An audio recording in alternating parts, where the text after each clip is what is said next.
नमस्कार मंडळी, आज आपण तुळशी विवाह घरच्या घरी अतिशय सोप्या पद्धतीने कसा करायचा आहे ते पाहणार आहोत. या दिवशी सर्वजण तुळशी विवाह करत असतात, त्यामुळे सर्वांना गुरुजी किंवा ब्राह्मण मिळत नाही. तरीसुद्धा आपण घरच्या घरी सोप्या पद्धतीने तुळशीचे लग्न लावू शकतो. कार्तिक शुद्ध द्वादशीला गोरस मुहूर्तावरती तुळशीचा विवाह संपन्न केला जातो.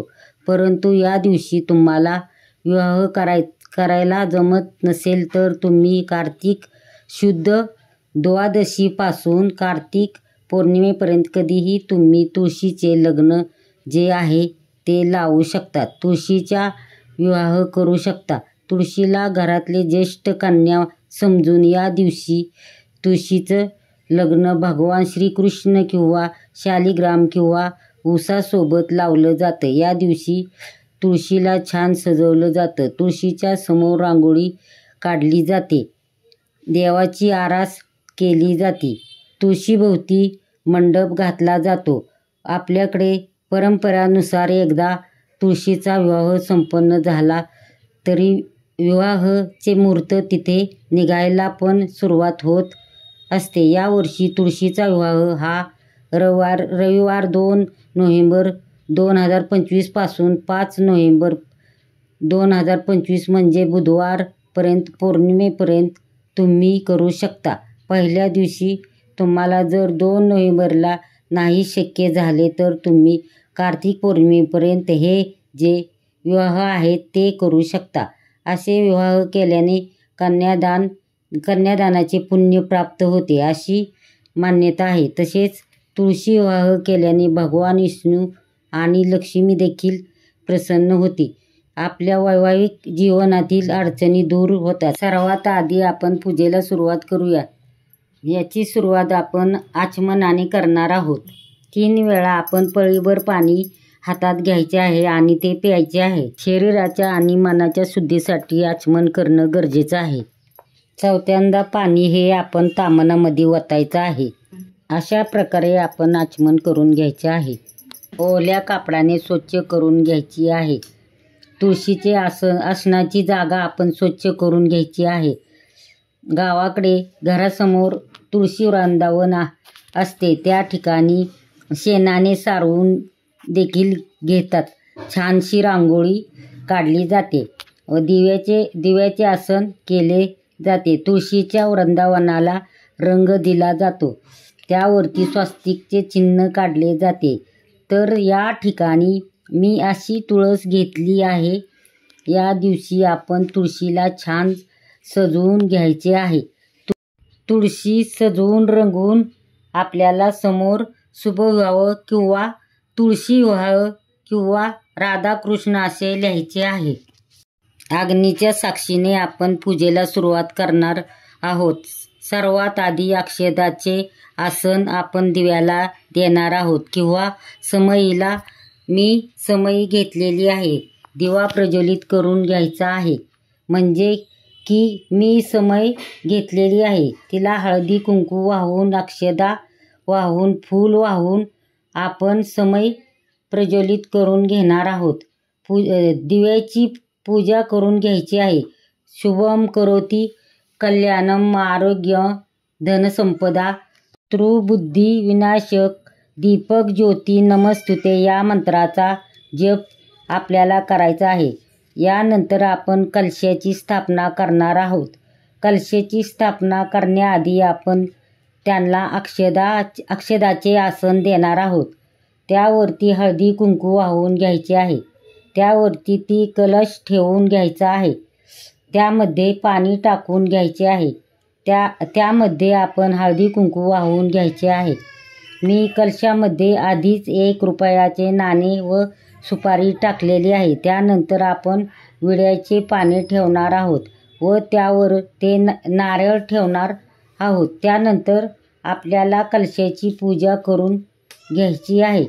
कलशाला हळदी कुंकू वाहून अक्षदा फूल अर्पण करायचे आहे. त्यानंतर आपण भगवान गणपतीची आपल्याला पूजा करायची आहे.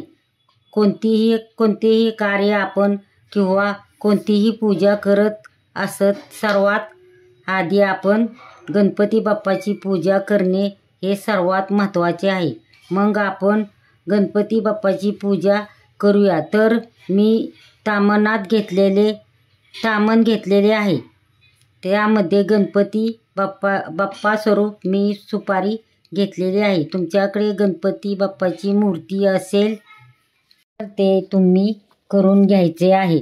आधी मी पाण्याने गणपती बाप्पांना अभिषेक घालणार आहे. त्यानंतर पंचामृताने अभिषेक घालणार आहे आणि त्यानंतर परत पाण्याने मी अभिषेक घालणार आहे. गणपतीचा अभिषेक करताना आपण गणपती स्तोत्र किंवा गणपती अथर्व शीर्षाचं पठण करू शकता.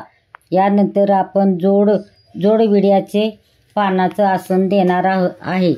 त्यावर ते अक्षता टाकून त्यावरती हळदी कुंकू वाहून घ्यायचं आहे आणि मग आपण तिथे सुपारी ठेवणार आहोत. सुपारीला हळदी कुंकू वाहून अक्षता वाहून फूल अर्पण करून घेणार आहोत आणि गूळ खोबऱ्याचा नैवेद्य देखील दाखवायचा आहे.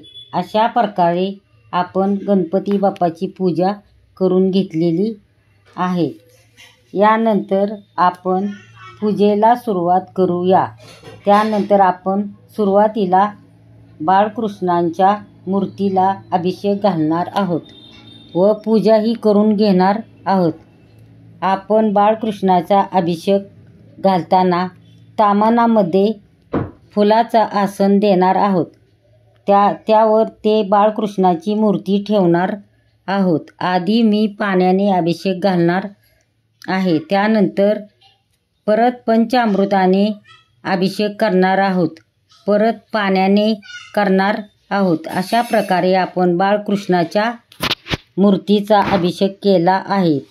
परत आपण त्यांना फुलाचे आसन देणार आहोत. मी फुले अंथरून घेतलेली आहेत. त्यावरती मी बाळकृष्णाची मूर्ती ठेवत आहे. त्यांना हळदी कुंकू वाहून फुले वाहणार आहोत आणि तुळशीपत्र ठेवणार आहोत.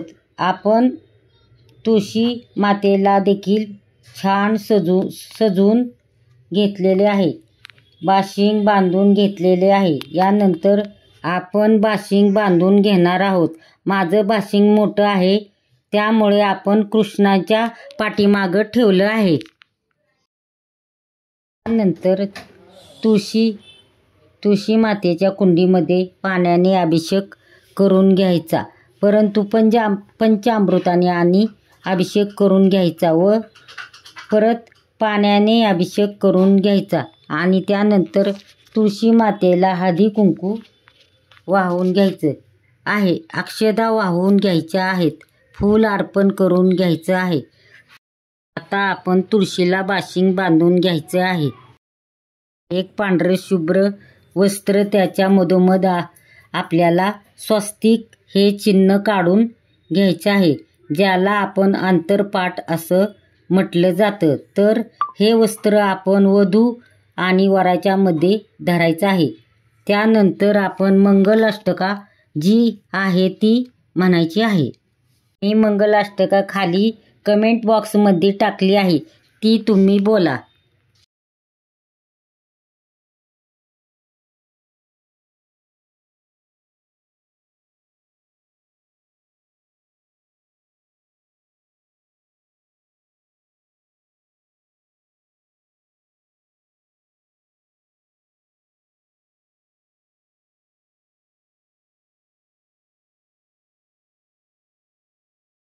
नंतर आपण तुळशीची ओटी भरून घेणार आहोत. त्यावरती हळदी कुंकू वाहून घ्यायचे, अक्षता वाहून घ्यायच्या आणि त्या आपण तुळशीची ओटी भरणार आहोत. आता त्यानंतर आपल्याला नैवेद्य दाखवून घ्यायचा आहे. इथे आपण फराळाचा नैवेद्य दाखवणार आहे. म्हणजे आपण जे दिवाळीमध्ये फराळ बनवलेले तेच नैवेद्य आपल्याला इथे नैवेद्य म्हणून दाखवायचा आहे. या विवाहामध्ये कवट या फळाला खूप जास्त महत्त्व आहे. म्हणून हा फळ आपण नैवेद्य म्हणून ठेवणार आहोत. आणि त्यानंतर तुळस आपण ठेवून घ्यायची आहे. ठेवायला विसरायचं नाही. त्यानंतर या दिवशी तुळस देखील आपल्याला तोडायची नसते. त्यानंतर आपण पाणी ठेवून घेतले आहे. त्यानंतर सर्व मंडळी मिळून मनोभावेने नमस्कार करायचा आहे. मंगलाष्टिका झाल्या की लगेच आपण जे काही वाद्य वाजवण्यासाठी घेतलेले असते तेव्हा सगळे वाद्य देखील आपल्याला वाजवायचे आहे. मंगलाष्टका झाल्या, अक्षता पडल्या की आपण फटाके देखील फोडू शकतो. सर्वात शेवटी आपल्याला आरती करून घ्यायची आहे. आमच्याकडे तुळशीचे लग्न हे उसासोबत लावले जाते. काही ठिकाणी कृष्णासोबत लावले जाते व काही ठिकाणी शालिग्राम सोबत लावले जाते. आपल्या कुळाप्रमाणे किंवा आपल्या परंपराप्रमाणे सगळीकडे वेगवेगळ्या पद्धतीने तुळशीचे विवाह केले जातात. सर्वांनी आधी गणपती बाप्पाची आरती, त्यानंतर तुम्ही तुळशी मातेची आरती देखील करू शकता आणि त्यानंतर विठ्ठलाची आरती तुम्ही करू शकता किंवा भगवान कृष्णाची आरती करू शकता. प्रार्थना तुम्ही करू शकता. अशा पद्धतीने अगदी साध्या सोप्या पद्धतीने घरच्या घरी विधी व आपण तुळशीचे लग्न जे आहे ते लावू शकतो. कसा वाटला तुम्हाला माझा हा आजचा व्हिडिओ? तुम्हाला नक्की आवडला असेल तर मला फॉलो करा आणि भेटूया पुढच्या व्हिडिओमध्ये.